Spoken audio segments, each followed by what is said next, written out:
Hello,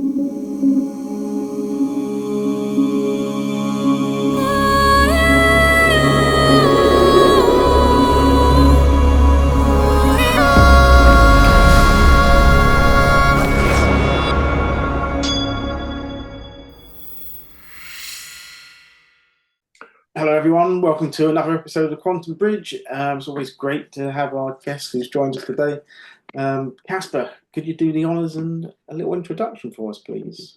Yeah, I'm just going to go straight to it. Welcome, Geoff. How are you doing? Thank you very much. Good to have you on again. Thank you. Nice to come on cold with no prelims, no big long chat beforehand, just coming straight in cold. Well, we did have a long chat just as friends earlier, but yeah. We just had 40 minutes, but we can pretend that didn't happen because nobody else knows about it. You're right. Yeah. We just come in, it all works perfectly, everybody's in sync. It's great stuff. So as I have been saying to Geoff off camera, what we tend to be dealing with on the Quantum Bridge can be a bit heavy on occasion, maybe 90% of the content.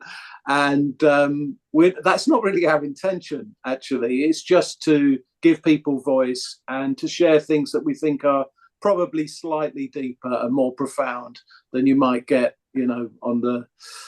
on your normal sort of newspaper or media outlet. And obviously, with speaking with Geoff, we invariably touch on topics that are very, very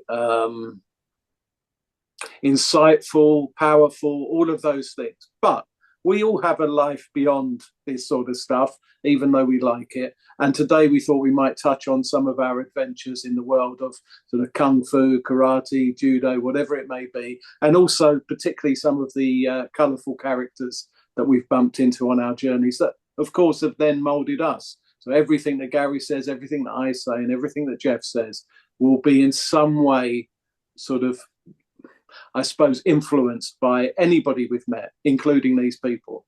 So without further ado, Geoff, you've had probably one of the largest careers in that world one could ever have, both inside the ring or the whatever it may be called in various traditions. The arena, yeah. Yeah, and also in the real pavement arena. So, you want to start touching on any of the interesting people that you've come across, or any of the stories that are coming to you at this moment? Yeah, I mean, my first introduction to martial arts was watching Bruce Lee in Enter the Dragon and being enchanted by that and inspired by that. There wasn't any karate clubs around at the time, so I ended up in Aikido, which is an art that it ended up as a catastrophe for me, but in a sense. But I later learned to love and appreciate the true Aikido, which is from Ushaba Sensei and his philosophy. He saw Aikido very much as a manifestation of love, of the movement of love. But my first martial art was Aikido, and I was groomed and sexually assaulted by the teacher in Aikido. So that kind of ended my career really quickly. And I ended up going into Kung Fu with a great teacher called Charles Chan and a teacher called Alan Hines. And then I went into Shotokan. I'd done Shotokan first, actually, straight after the Aikido, and then Kung Fu, and then back to Shotokan again. And I remember doing Shotokan, and it was like a scene out of Monsters, Inc.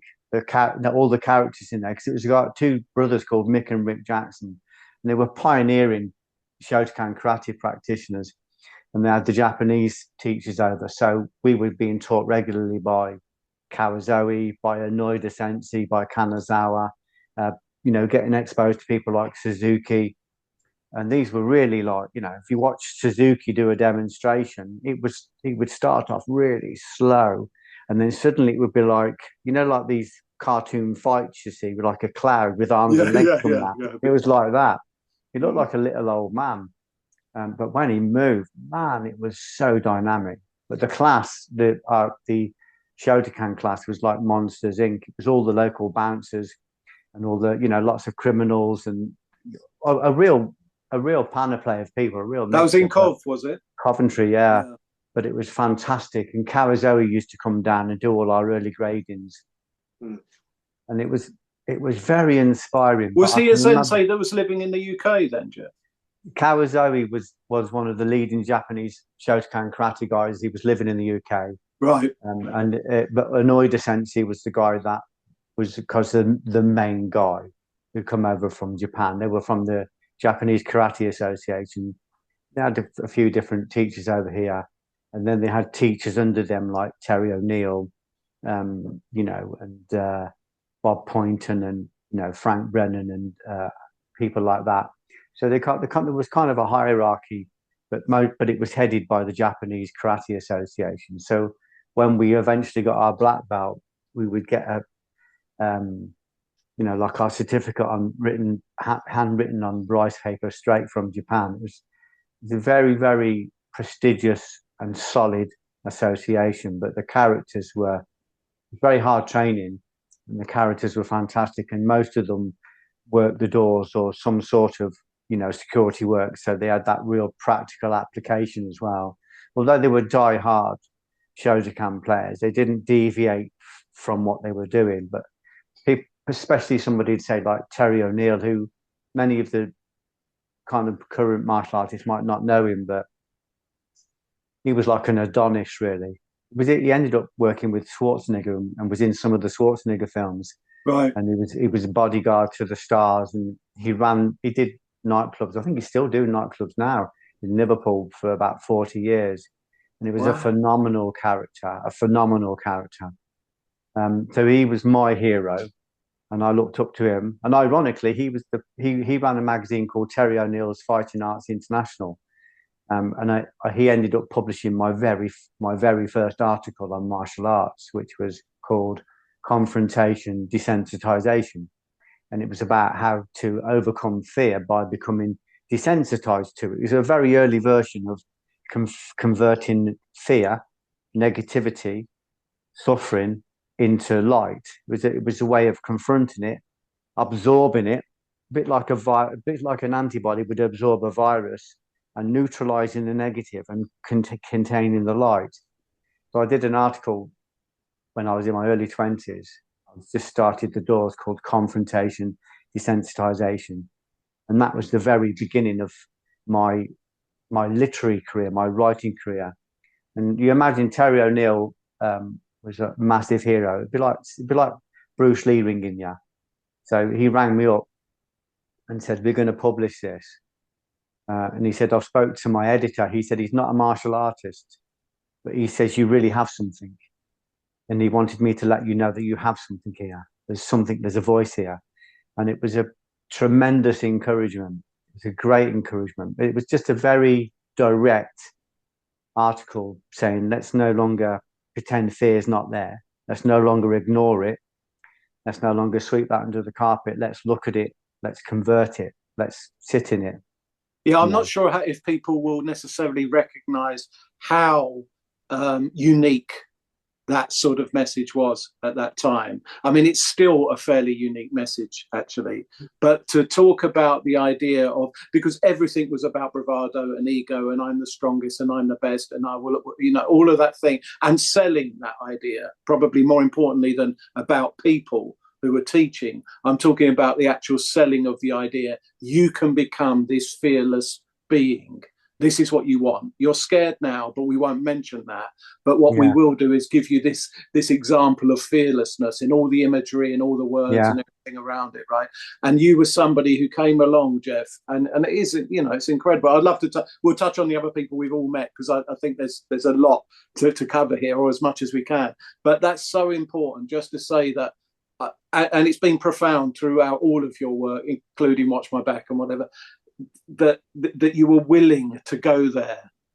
One, because you were going to face a lot of derision around that anyway, right? And you were opening yourself up to, oh, you're fearful, are you? Well, we're not. All of the other attendant things that could have come with it. But just to be one of the first people, if not the first, to say it's all right to be scared, or even not even quite that far, but to say fear exists. We need to. It's the elephant in the room. We need to talk about it. I think the thing I said that was perhaps refreshing was that I'm scared. Yeah, I'm a black belt, I'm a bouncer. I've become a bouncer because I'm scared and I want to understand fear. But I'm scared, and I've been in all these situations, and I've just learned to manage fear. I've learned to see it as an energy, and recognize the different fears. The catabolic fear, which is destructive; anabolic fear, which is good because it can move us forward. How to understand fear in yourself, how to understand, obviously, once you understand it in yourself, you understand it in others. So you can manipulate it within yourself, you can control it, you can find a homeostasis within the very center of it. And you can also use certain words and phrases, certain mudras, and movements, touch, looks, presence to trigger fear in other people, or to lessen fear in other people. So when you understood it in yourself, you could learn. I used to beat most people just by using staccato words, posturing, sharp touches to trigger their fear, to trigger the flight response so that they would run away. So I didn't have to fight them. I just would use their own fear against them, but only because I understood it. So often the battle was all pre-fight. It was all in who understands fear the most, who's got the most confidence, who's got the truth. So there were certain things you could do, and that would trigger somebody else's fear, like an adrenal dump, and enforce the flight response or the freeze response. And it worked. It very rarely didn't work, especially if you came from a place of certainty, and especially if you came from a place of truth, which is like, well, I'm not picking this fight. I'm just trying to manage a nightclub door. I'm not picking this fight. You're picking this fight. So straight away, I've got justification on my side. I've got truth. So you're already losing as long as I can hold my center. So you learn to play with it. You learn to work with it. Could that be a little bit of the art of fighting without fighting? Yeah. Bruce quotes. Yeah. Well, I wrote a book called Fighting Without Fighting. There we go. Specifically on these concepts of understanding human psychology, and understanding the attack rituals of people, just the way they moved and the way they spoke, and the way they positioned themselves. I could read whether or not their intention was real or whether it wasn't real. I could read I could tell what they'd got. I could look at their body frame and I could tell how long they would last in a fast fight. And most of the time I could just tell that what they had was bluster. It was posturing, especially if they stepped back and created space and postured. Anybody that wants to really fight will come in close, and they'll use deception to get in close, and then do some kind of Judas attack. So when I learned how to read all of those signs, what I called the action, the triggers, the pre-fight rituals of attackers. So it was all about the fight without the fight. And then if it became physical, it was knowing what worked. It was about efficacy. And most martial arts at the time weren't quite sure what worked and what didn't work. Their whole idea was based on block and counter, trap and counter, or someone grabbing you, throwing them. But it was all about defense, not about offense. And I learned that the only constant in a real fight was preemption, to attack first, once you knew you'd got right on your side. And then there was a build up to preemption. There was using offense to control the space.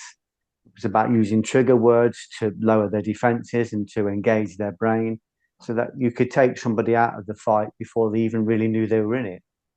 And once you understood the brutal efficacy of that, and it was brutal, you would knock people out and they would land on their face and teeth would get knocked out and it would be bloody and ugly. Once you understood the ugliness of that and the reciprocal nature of that, you started to use the same skills to talk situations down. So instead of becoming, a violent despot, you started to become a Kissinger type character. So you would negotiate. You would control the space still. It's still about controlling that isthmus between you and them. But you would control the space and use negotiation techniques. You would use dialogue and you would talk situations down with Kodama. Kotodama is the use of magic sound, but the Kotodama itself is the intention that comes before the sound. So the intention is to heal, the intention is to calm, the intention is to bring peace. And then you use words and sound to affect that. So I started to work at that kind of level. Then instead of using touch to line up a technique, I would use touch as a way of imposing positive spirit and being able to control people without them knowing they're being controlled, and to deliver a calming spirit, literal spirit, without them knowing it's happening. So suddenly you're talking a situation down. So your local factory worker / fighter goes home to his wife and kids in one piece and not in 10 pieces. So I learned the skills I learned to use in a violent manner sickened me. So I started to, and I became so effective at it that it was too easy. I didn't want to do it anymore. So I started to use exactly the same mudras, exactly the same Kotodama, the Kotodama Gaku, and exactly the same kind of touches to talk a situation down. So I ended up talking nearly every situation down. Then eventually I got to a level of efficacy where I didn't need to be on the door anymore. I didn't need to create that scenario. I was creating it all myself anyway. I didn't need to create it. I didn't need to be in that chaos. I realized that I wasn't going to fix the chaos from the chaos. I needed to find a nucleus, the center, and then I could fix any chaos in my life or around me from the center. But yeah, you learn quickly in that job. What's ostentatious and what isn't real falls away very quickly. The egregore of the door teaches you, talks to you, and he just goes, do you want to know the truth? Do you want to know what works? Yeah. Okay, this is what works. And then you do it. And then, of course, as Casper said, you get heavily criticized because in the martial arts, again, there's no attack first. You shouldn't attack first. And this is too brutal. They're saying the techniques I was doing were too brutal and it was heinous and that I was a thug. And yet they were teaching those very same techniques to their 10-year-olds in kata class. The very same techniques, the very same concepts, even though they were in kata. So there was a lot of hypocrisy and there was a lot of criticism. I got a massive amount of criticism. My partner in the martial arts, Peter, always laughed because he said, none of it came to me, it all came to you. But Peter was the stalwart. He'd been around for years. He was on the England team and we set up an association together. So he was kind of a little bit beyond criticism, where I was the new kid. And I was on the front of my book holding a knuckle duster. Yeah. That doesn't help sometimes. No, but I did it deliberately, Casper. Yeah. I did it. It was a deliberate ploy, like a neon light to draw people absolutely in. right. Yeah. And people came in and they go, "Oh, but it's not what I thought it's it was." It's not actually that. Yeah. No, well, it is that, and it isn't that, and it's the transformation of that, and whatever. Yeah, is that Peter Considine? Peter Considine, yeah. Go. Let's touch on, because this is lovely stuff, and we could go off on this, and it would be the whole podcast, and it's so important that maybe it should be. But it's just one thing I'll just throw in, and I want Gary to speak as well because he's met some very interesting characters as well. Is that the first real exposure I had to sort of high-level martial arts guys was Brian Jacks visited my school when probably about 1976, 1977, something like that. Could be slightly later. And just that presence. Now, it came with all the associations of, I think he was on Superstars or whatever around that time too. So it was actually a famous guy and he was a martial artist and whatever, in the way that Bruce Lee was becoming at about the same time as well, or just had become not long before. But what really struck me was he was, and I wouldn't have known the words for it necessarily then, but I felt this sort of groundedness and strength and this sort of emitting, and actually not of aggression, which was nice, but emitting of a certain power. He had a nucleus, he had a center. Yeah, he was centered, right? And I probably hadn't come across that too much at that point. And obviously we've spent, all of us, a lifetime in and out of, whether it be Tai Chi, Kung Fu, different types of Kung Fu, karate, judo, all of these things. Obviously you absolutely immersed in it, Geoff. Me more satellite. We're doing a lot of the Tai Chi stuff. Shaolin guys, you know, that lineage has come into play. Other lineages for me that I think, you know, reverence and respect to all of those lineages and so on. But I'd mentioned the Brian Jacks thing really because I believe you and Gary will have done as well, but certainly you and your travels, what the profound bit that you've got from meeting all these people and having incredible relationships that you've got and had, Geoff, is that you've been most touched by the fact that some of these people, and maybe all of them, but certainly some of them, possess this thing of sort of power and modesty, and I think, and humility and this humbleness, and I think that is what most attracts you to some of those guys. So maybe you touch on a few of those.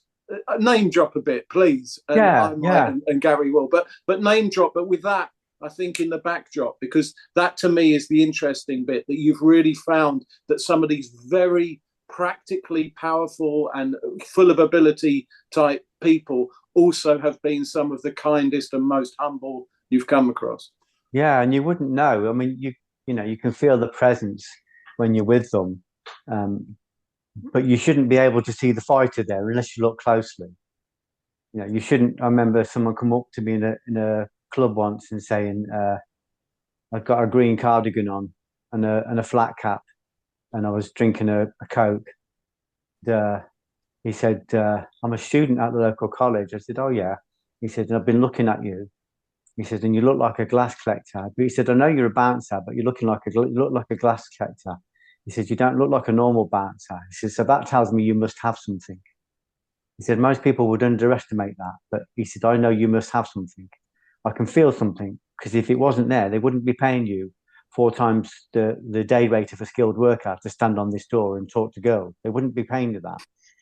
And I remember saying to him, if everybody could see that, I would never have a single fight. But everybody didn't see that. They saw a balding guy, articulate, in a green cardigan. But they didn't realise. And they're going to have a go.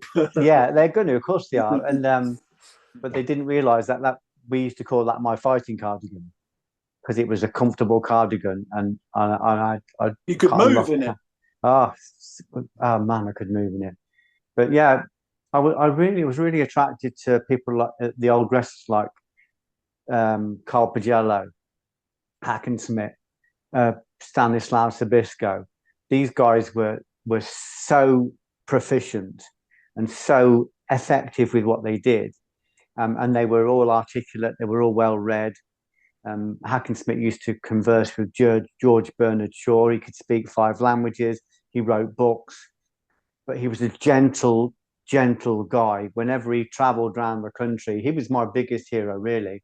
Whenever he travelled around the country doing wrestling demonstrations, they said when he got off the train and there'd be crowds of fans waiting for him, he wouldn't go to the big lumps and the names and the faces. He always found an ailing kid in the crowd that needed a few words of wisdom. And I remember reading the story of one of these guys. He said, "I was a sickly kid, and Hackensmith came, and he's this giant, you know, this giant of wrestling." He said he made a beeline for me. I think the kid was about 10. And he said he knelt down, he crouched down by me and gave me some words of wisdom. And he said, and it transformed my life. And he said 30 years on, he was writing about Hackensmith. He'd broken all of Hackensmith's records. He'd become a champion wrestler, a champion weightlifter. He transformed his life through one conversation. But that's because Hackensmith was ferociously physical. They said that some of the matches, you know, they'd have 50,000 fans in London come to watch him. And the reporter said, "I dropped my pencil on the floor. By the time I picked it up, Hackensmith had tapped him out." That's how quick some of the fights were. But he was a gentle and articulate man. Carl Pagello as well. Carl Pagello was always taking people in off the street. He was extremely philanthropic, but he was fiercely efficacious. When I can't remember which president it was, but there was a new president in America, and he wanted to get together a bodyguard detail. and he brought Pagello in to test all of the guys who wanted to be bodyguards, and they've come from all forms of martial arts. And none of them lasted more than 2 minutes with him because he was so effective. And the point I'm making is that they could be gentle because they knew how good they were. Yeah. They knew how good they were.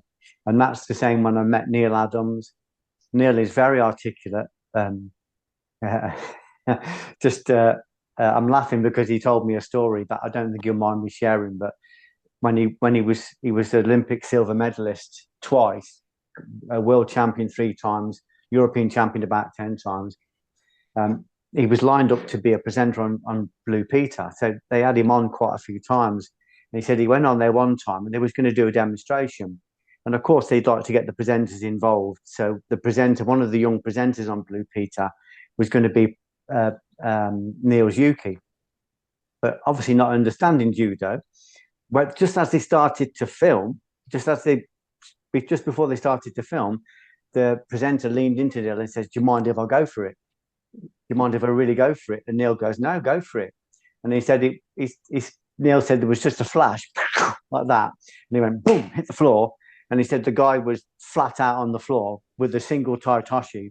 He said, and all you could see was somebody dragging him off camera while they carried on the demonstration. But the power he had, I was blessed because Neil was a friend of mine, and I had 18 months full-time training in his private class, not a commercial class. No money changed hands. I was training with Olympic squad members every day. I bought 5 judo suits, and that became my job. I did 2 years of private training with the British champion called Wayne Laking, an amazing amazing judo guy. And I went and spent 18 months full-time with Neil. At the beginning, the first session, he stopped the class. He said, "Please, everybody, take it easy on Geoff," because I was getting battered. And then at the end, I was able to hold my own with most people in the class, purely because of their instruction, purely because I was training 3 or 4 times a day in judo, with not just with Neil, but with my own people as well. I went into my own class and I said, "Everybody come next time with a judo suit. We're doing judo." And that's it. We went into judo. I did the same with wrestling. When I was doing wrestling, I remember going to Birmingham, and I thought I'll go straight to the core of wrestling in Britain, which was Birmingham, Manchester. And there was a class there. And I did what I always do. I thought I'll go to the biggest guy in the class. He'll be my partner. I'll go in high. And man, this guy, I went in. I didn't realize he was benching 4 plates. He was squatting 5 plates, and he was European super heavyweight champion.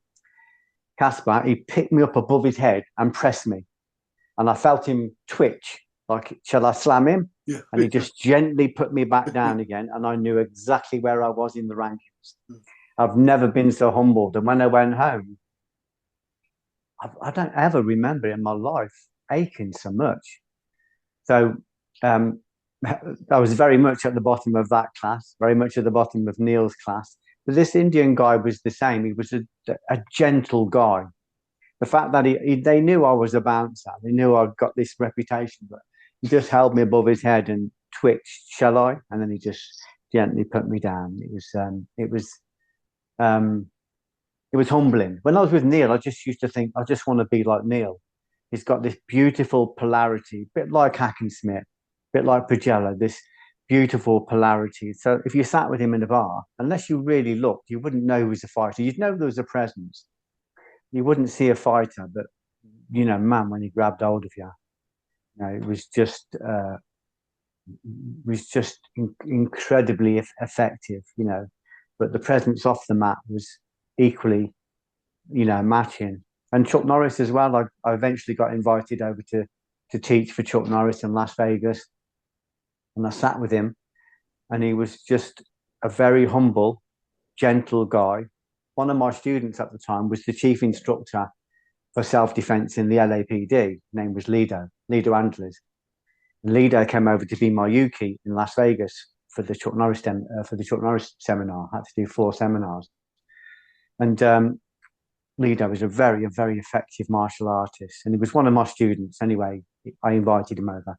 And he said, we were sat at the table with Benny Akides, we were with Machado brothers, the Gracie family. Yeah. And Did Lido you was get to there. speak with Benny and the Yeah, other? Yeah. I'll tell you the story about Benny in a minute. Good. But Lido said, when Chuck comes over, I'm going to say this, and when Chuck comes over, I'm going to ask him about that, and when Chuck comes across, I'm going to do this, and then Chuck Norris come round and he shook everyone's hand, and I said, Chuck, this is Lido. I said, he's one of my instructors from Los Angeles, and he goes, hi Lido, how are you? I said, he's in the LAPD. He goes, oh, that's really interesting. And my friend Lido went,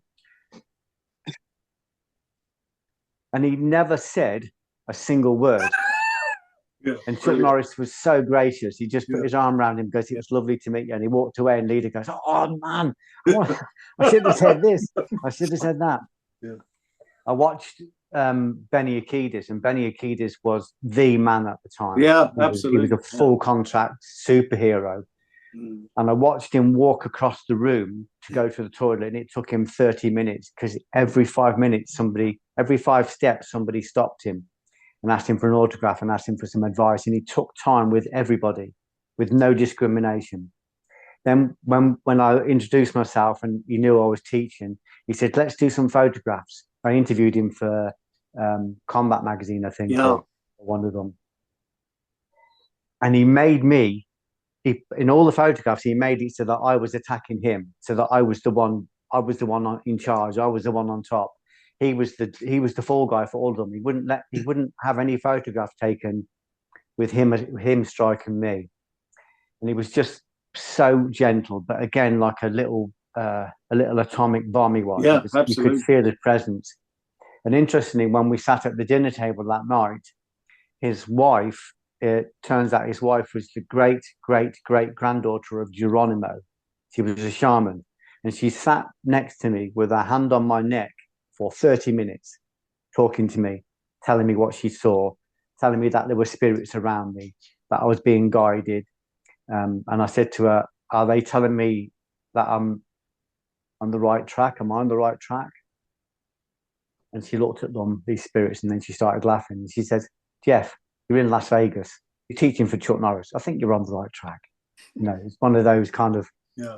So Benny Akides was, again, very gentle. But the same, if you ever look at someone like Rick Young used to do a lot of... He's a great Brazilian Jiu-Jitsu guy.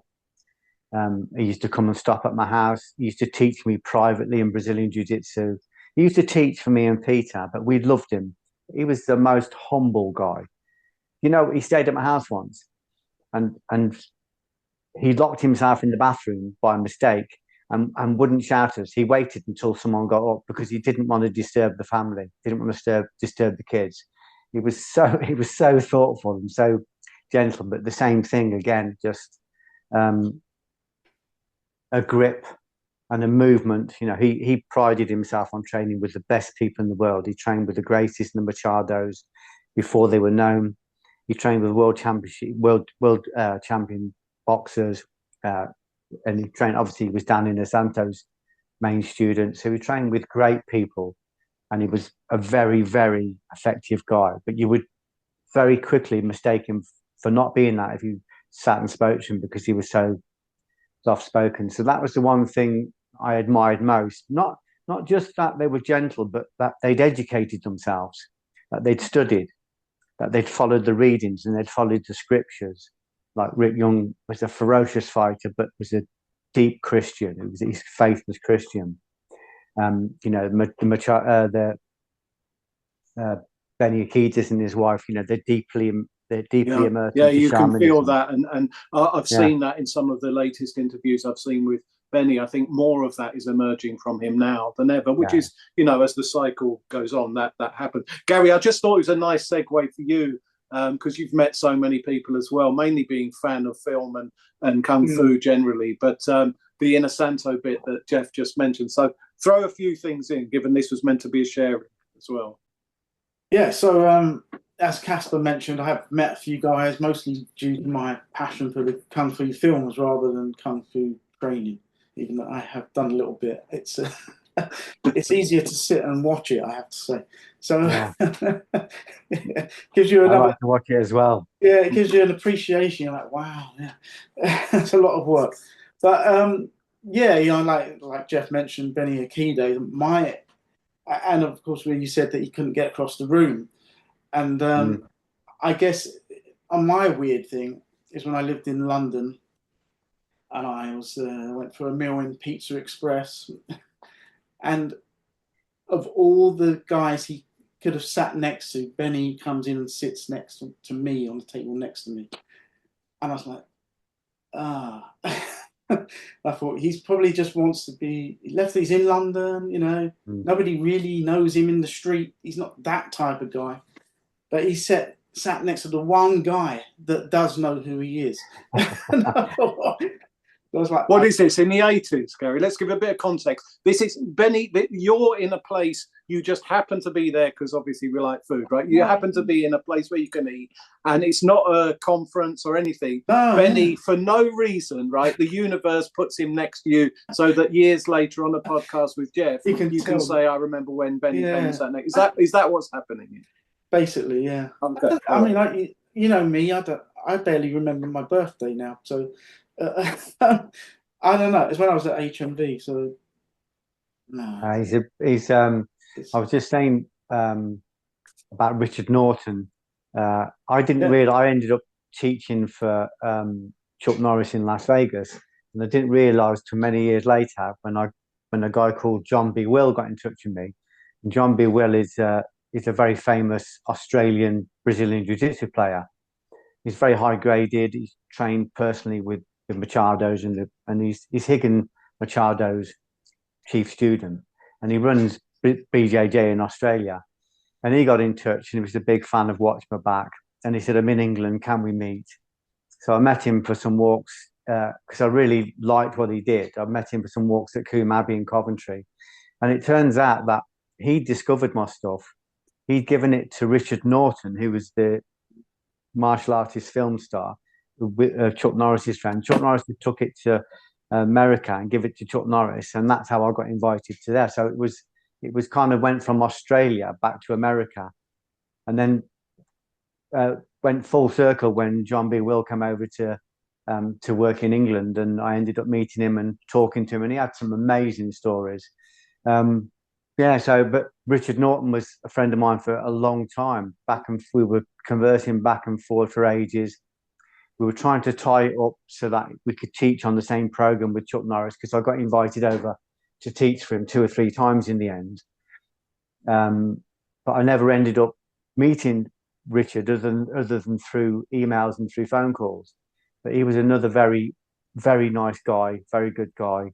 And I think he was active right the way till the end of his life, which unfortunately was just recently. But it so it's nice to feel the presence. Yeah, I mean, it was still, it was like a short film that came out recently, and he was in that, and like I say, he was active right up till the last. Yeah, really, still. Yeah, he's a great martial artist, and it's weird how the introductions, you don't realise until 10 years afterwards that's where this introduction came from. You think, how did this person know about me? I'm not very well known within the martial arts circles, perhaps, but outside of those cult circles, I'm not very well known. You think, how did say Chuck Norris get to know about the stuff? And then you realise it came from somebody in Australia. Yeah, it's amazing. I love that serendipity. I want to know what happened with Benny, though, Gary. Just finish that off. What happened? Did you actually speak to him, or did you get too scared? I did. I waited until his wife sort of went off to the restroom, and I thought, well, it's now or never. I have to say, at least hi. Yeah, and I said, Benny, right? And he's like, yeah. And I think I've lost the picture because on a really old, one of the first mobile phones, isn't it, at the time. So you were only like 20-ish, something like that. You're young. Yeah, one of those, I don't know, one of those Nokia. Was that about 15 years ago then, Gary? Yeah. No, more like 10, Geoff. I mean, don't be cruel. But it was nice. And then I left him to his meal. I said, thank you. And, But did he chat to you? Yeah, a little. Yeah, I sort of just asked while he was there, and I couldn't really get into anything like all the Wheels on Mills stuff. I just thought, I've been very conscious of that. not bothering people, you know, when they're just the people's privacy. It's different at a seminar, right? When you they know they're there to well, they've put themselves in that position at a seminar, haven't they? Yeah, I think Who was the most impressive guys... person you met, Gary? Sorry? Who was the most impressive person you met, do you think? Oh, well, obviously, present company exception. Yeah, well, that's it. Yeah, of course. Yeah. Yeah, well, I mean, it depends. Impressive in, presence. I've met some movie stars that are important to me. There's like Gordon Liu from like the Shaw Brothers era. For me, that was like, wow. Yeah. Well, Thunderfoot, when we went and had a seminar with Thunderfoot. Yeah, Wang Zhengli, we've met. Bill Wallace. Is that Bill Wallace? No, Hwang Jang Lee. He's the right. Korean guy. Korean. Taekwondo. Yeah, I've had a seminar with Donnie Yen back a long time ago. That was good. And then a few. Donnie Yen floated, by the way, in that, Geoff, just to let you know. Just a little tidbit. Yeah, literally. When he jumped up to kick, in that moment as he sort of stalled in the air, he's jumping back kicks. Yeah, it was just a moment. Yeah. A few of the other guys. Then there's like the Bruce Lee students. I met Jerry Petit and James DeMille. I mean, those was quite special. I mean, for someone like us, you know, it's as close as it's going to get to Bruce, wasn't it? Sort of thing. Yeah. Cynthia Rothrock. I've met Cynthia a few times, actually. Yeah. Yeah, she was really good. Yeah. I remember sitting with Chuck Norris having dinner, and he was telling me stories about when Bruce Lee used to ring him and say, "Do you want to come and spar?"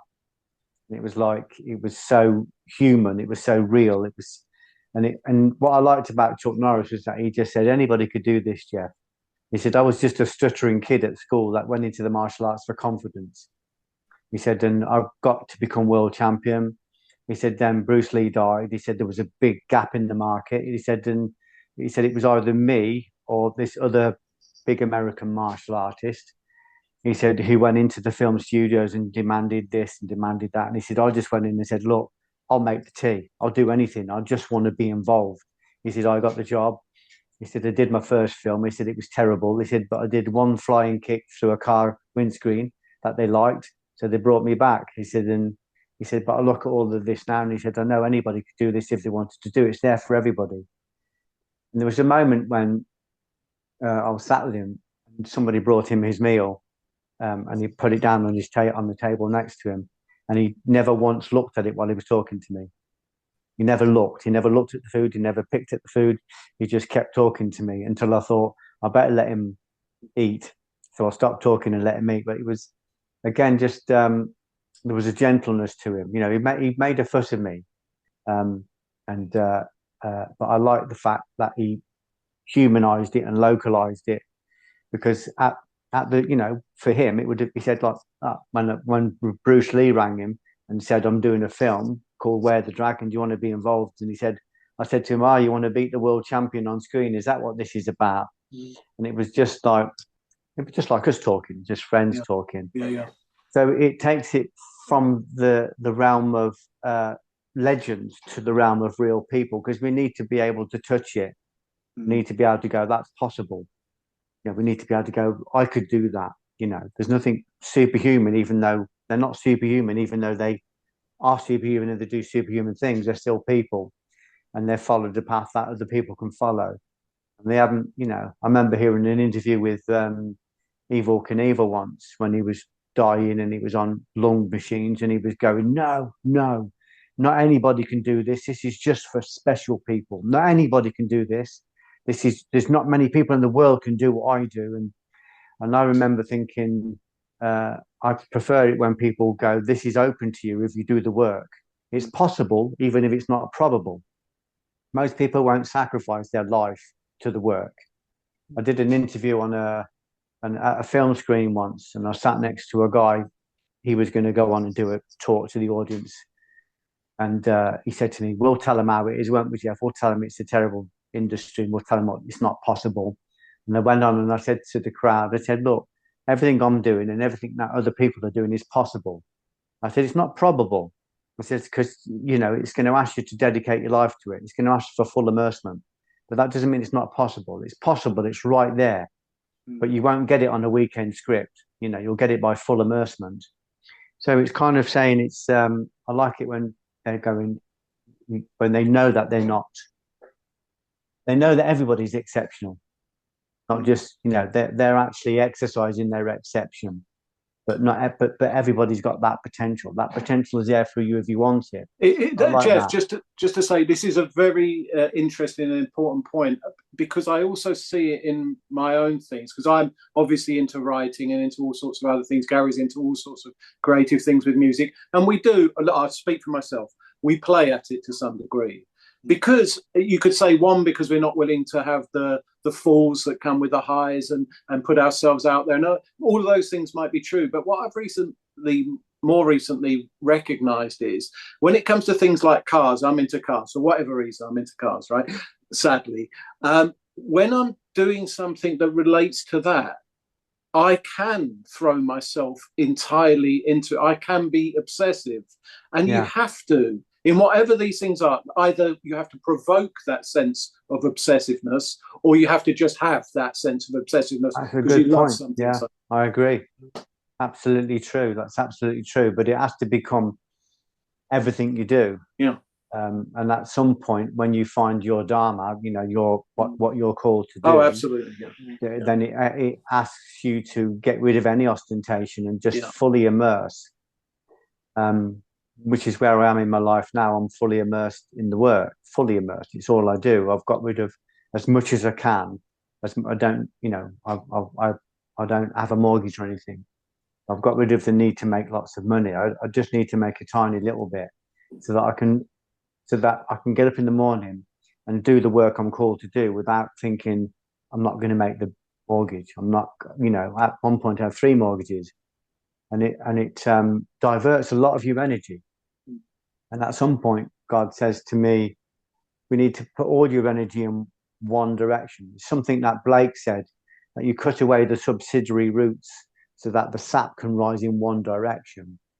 So at some point, that's the feeling that's got to become everything you do, yeah, especially with spirituality, because it asks so much. And a lot of people do flirt on the edges, and a lot of people do play at it. And a lot of it, but same with martial arts, same with writing. It's recreational, yeah. but they're doing recreational work expecting Olympic results. My friend ran a writer's class, and he's saying to the guys there, look, you're turning up with a weekend script and think and worried and concerned because Hollywood hasn't called. He said, you're not taking it seriously. You're not doing the work. And one of the guys said, I'm doing the work. I'll show you how serious I am. And he rolls his sleeve up, and he's got a tattoo on his arm, and it says script warrior. And I'm like, putting a tattoo on your arm isn't being a script warrior. Yeah. Being a script warrior is Being getting a rid script of everything. warrior. Being a script warrior, just Yeah. doing the work. And Yeah. it is necessarily painful. It's just the way it is. And it's less painful when you're fully committed. It's very painful if you're on the edges of being committed. Yeah. But you're no, right. it's true, yeah. That's a great point, and the whole sort of weekend sort of script writer or warrior or whatever it may be. There's some beautiful truths, by the way, in just what you just touched on. One, because you do live it, right? Secondly, just because it's the truth. And there's always a massive beauty in the truth because I feel with the car stuff, that's how I sort of feel about it. It sort of doesn't matter to me what happens out of it because I'm so immersed in something like that and love it, right? So I can then say, if I really felt like that about script writing, or if I really felt like that about something else, or if Gary really decides that that's what he wants to do with music, nothing, the universe itself will bend to make it happen. Absolutely. It's absolutely true. It's in the Gita, they call it fruitless service. We do it with no expectations. We do it just for the joy of receiving the energy of doing it, and there's no expectation. But it's what Merton would call just wanting to please God, in the hope that wanting to please Him will please Him, and then everything else. He said, if I'm doing something that works in accord with the Tao, of course I'm going to be sated, and everybody else is going to be sated. I don't have to concern myself with, what's in this for me. It's just a byproduct of being in alignment. Everything's in it. Yeah, everything's in it for you. Yeah, it's there's a great documentary. I can't, forgive me because I can't remember the name, but it's about this guy that decides that he's going to climb all of the biggest peaks in the world. And he's going to do it. It's been done before, but it was done over like 18 years. He was going to do it over 12 months or something like that. Yeah, my dad told me about this. Yeah. There's just a lovely scene in it where he gets to Everest and he's on base camp and they're all sat around talking and no one's climbed because the weather forecast means they've all got to go home. And he's taking his team up the next day. And one of the stalwarts says, listen, it's nice that you're here and all the rest of it, and I admire you, but what are you telling me? You're gonna fucking change the weather on you? He said the weather is forecast, that it's set. Everybody knows when the weather is set, you go home. That's it. The season's over. He said, so you're telling me you can change the weather? The next day he went up and the weather changed. Because he was so certain. And it wasn't just that he was certain, Caspar. You know what he wanted to do? This guy was come from a lineage of Sherpas. He wanted to show the power of the Sherpa. He wanted to inspire a whole generation that anything is possible. And because his intention was to serve other people, this intention was to pass on knowledge, to leave the ropes for the next climber, as he said, he actually changed the weather. Well, the thing is, he wouldn't have needed. The thing is, the amount of power that he would have had at that point with that collective, their expression, all their lives and all their wishes being carried through in that, one of those other guys would have been enough. So although that feels like it's some great thing that, amazing thing to happen, it's got to happen. Yeah. This is what, when David fights Goliath, they said he only needs one stone from the brook of truth to kill the giant. One stone. He picks up 5, but he only needs one because the 5 is in the one. It's like when you light a candle from another candle, you give it all of the flame. You still retain the flame. Yeah. But all of the flame is in the flame that you gave across. So the truth is contained, in a grain of sand, to paraphrase Blake. So this idea that he wasn't being arrogant and go, watch me change the weather. He was just going, I'm going up the mountain. And the weather accommodated him. Yeah.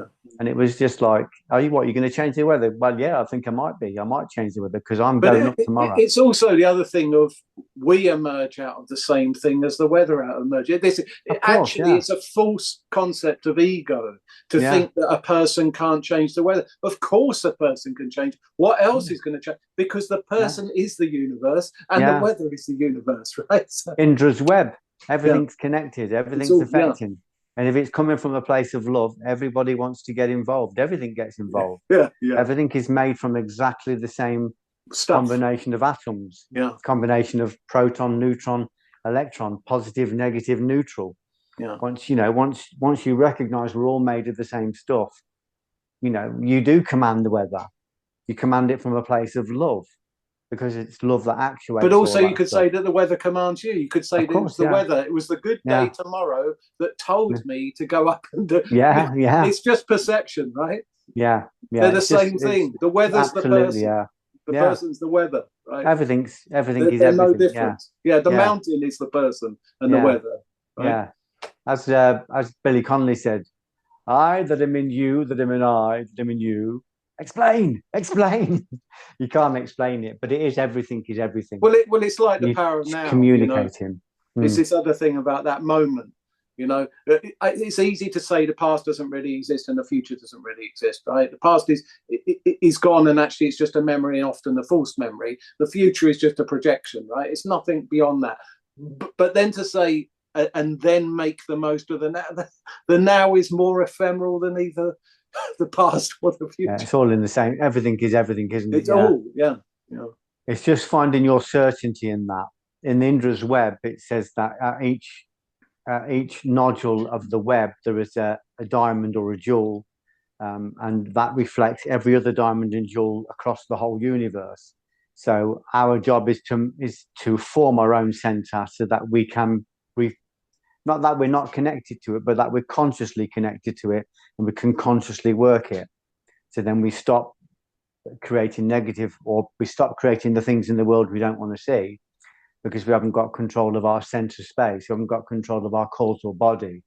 This is one of the things that the martial arts taught me, and being around, great people. I've been on training camps with world champion boxers. I was on the training camp with Scott Welsh when he fought Akawanda for the world title. My friend Jim McDonald invited me to come and sat with the box with Scott, and you know, you're watching people create the reality they want, but you're also watching people who don't create it because they've still got an element of doubt that they're not looking at, and the doubt breaks the certainty of what they're going to create.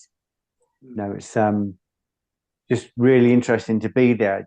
You know, and it's interesting because my friend said to me, one of my friends on the door said to me, "Oh, they're a different level." I said, "Well, you know, you'd be surprised." I said, "There's not that much of a difference, but it's enough of a difference to make all the difference." Yeah. But there's just that tiny little bit where they've tipped. I said, when I was working with Scott, it was very human, and you could see lots of areas where we could improve. Phenomenal punch, great boxer, but you know, I could see the humans there. This is what Jim Watt said once. Jim Watt was the world middleweight champion. And he said, "I like training in the gym with the new guys, and they catch me." He said, "And I like it that they catch me because you see it's possible." When I first went to Neil's class, I was clumsy and big, and I'd had 2 years of private training, but I wasn't a great randary fighter. I just had a good I got out a kind of a good basic knowledge. And but I was very strong. I was curling, you know, 2 plates, and I was deadlifting 4 plates or something like that. But I was strong. I was strong in my arms, and I managed to grab hold of one of the internationals, and I pinned him so hard that he couldn't breathe.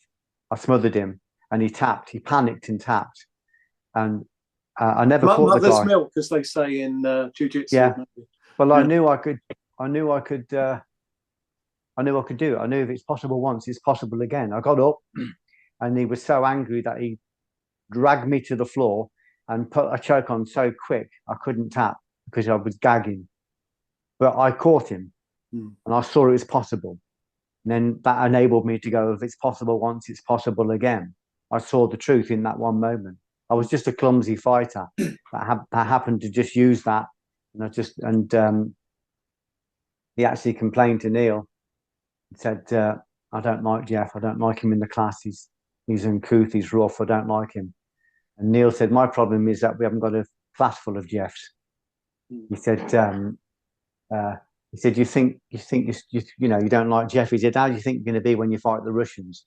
He said, "They're strong like Geoff, but they've got technique. They've got skill. Geoff is a beginner at this, at judo." He said, "All he's got is strength and a will." I said, "Those Russians have got that plus technique." He said, "If you're not going to cope with Geoff, you won't cope with them. So welcome him." And in the end, I could never tap him out again. I've never tapped him out again after that. But he never tapped me out. I was able to hold on my own, but it was just a great lesson. The point I'm making is that if you can see it once, if it's possible once, it's possible again. If it's possible for other people, it's possible for us. But then when we look at what they do, they tend, you know, from my experience anyway, people tend to become completely immersed into it. They're in a state of constant prayer.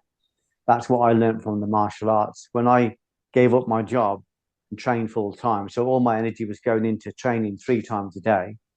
And people said, by the way, that wasn't possible. You can't train 3 times a day. Your body won't cope. I said, I've been a hod carrier. I said, I'm training 8 hours a day. I said, I'll cope. I said, at least this is something I love. My level went through the ceiling, just literally went through the ceiling. None of my peers, and I'm not in any way saying this bragging or being critical of anybody else, but no one could get anywhere near me because it was my job.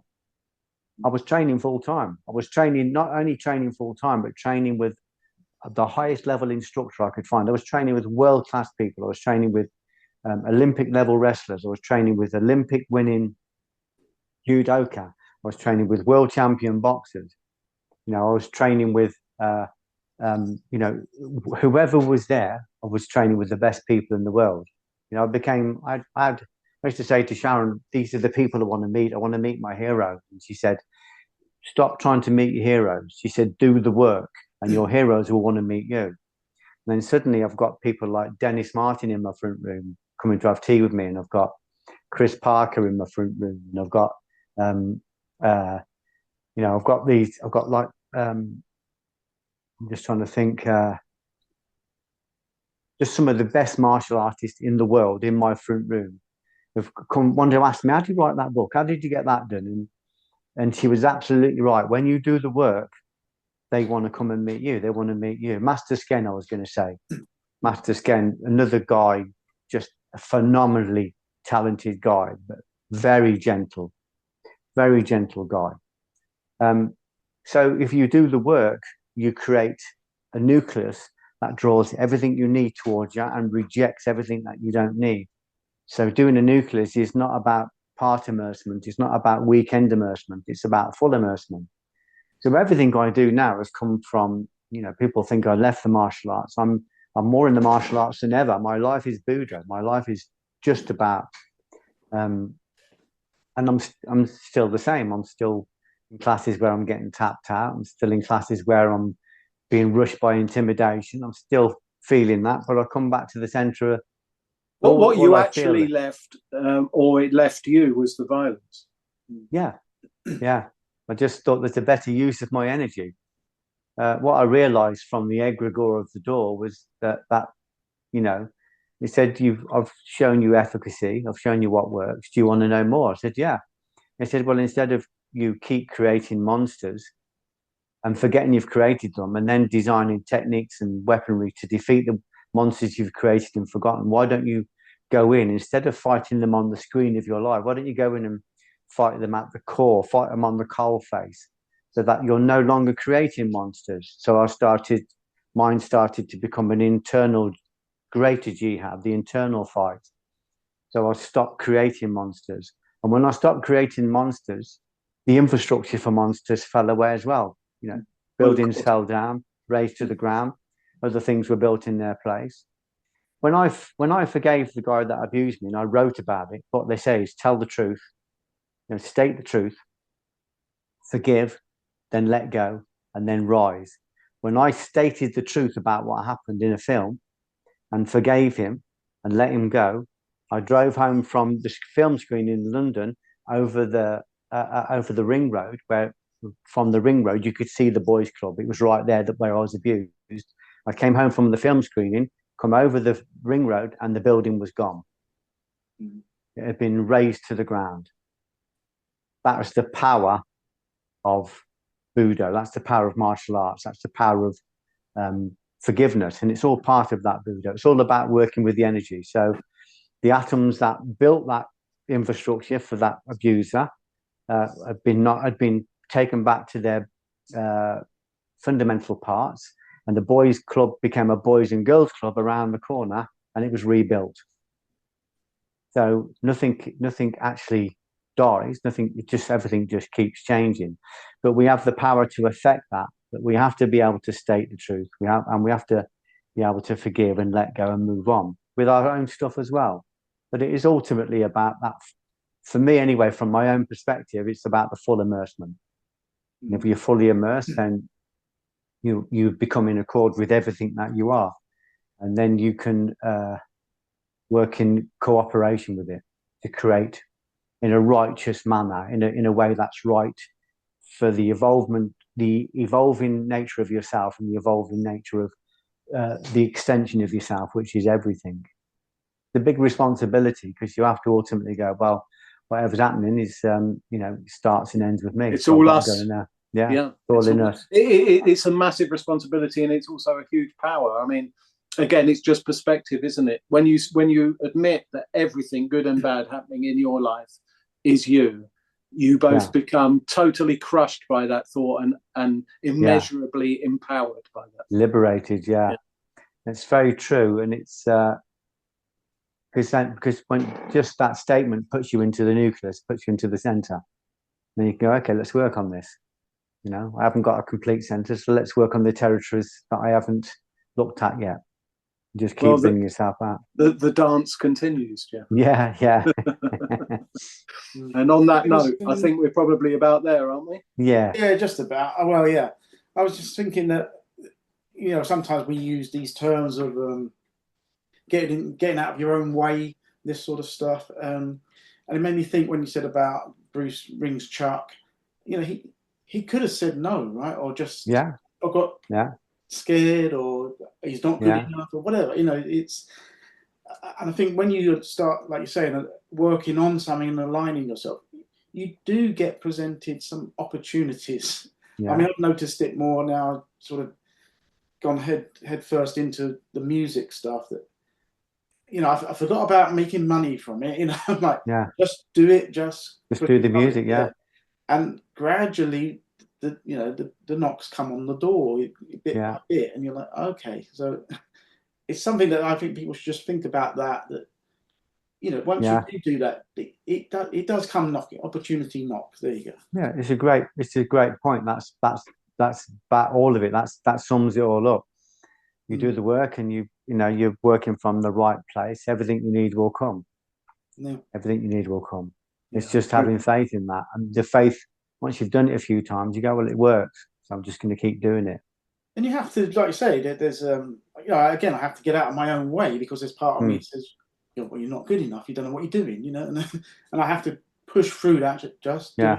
Just keep doing it. Don't worry about that voice saying that. Just do the and next that's common. That's common in every project you've got. I'm working on a project now, and it's, you know, just suddenly rushed with this thought. It's not good enough. It's too simple. But some of my best work, I've been attacked like that. So that a sale all becomes part of the work. I just sit down and do the work, and it just gets churned up into the work. It becomes the fuel for the volition of the work. It becomes part of the work. So it's recognizing when there's a lot of opposition, then there's a lot of opportunity. Pushing through it. Brilliant. I like the lacy or long t-shirt, by the way, Gary. Yeah. Well, I thought, you know, I dress appropriately. Yeah. Nice. Me as darkness and Geoff as light. Nice, just a nice match. Yeah, that's right. Okay, thank you, Geoff, as always. I could always just spend hours and hours and hours, and you have been very gracious as ever with your time and your energy. Thank you. Thank you. I hope equally that it is in some way helpful for you as much as it is for us and for the audience. It is. It's absolutely reciprocal. I love seeing you both, and I love the energy you bring, and I love the thought-provoking stuff that you send over as well. So no, believe me, it's reciprocal. It wouldn't be happening if it wasn't. No. Thank you for everything you contribute to me as well. Pleasure. Yeah.